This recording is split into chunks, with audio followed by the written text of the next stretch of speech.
أوقات بتقعد كتير تفكر تبدأ إزاي، تكتب إيه، تقول إيه. بس الحقيقة البدايات عمرها ما كانت محتاجة كمال.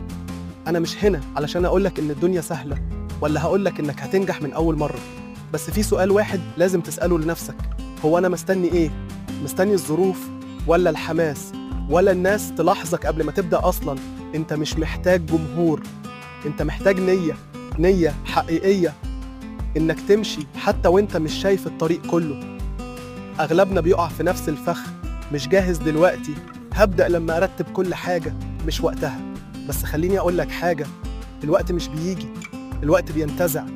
أنا قررت أبدأ مش علشان جاهز، لكن علشان زهقت من الانتظار.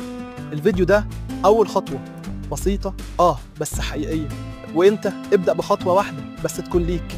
كفاية لف حوالين نفسك. أنا السيد ستيك. لو الكلام ده حرك فيك حاجة يبقى إحنا لسه في أول الطريق سوا.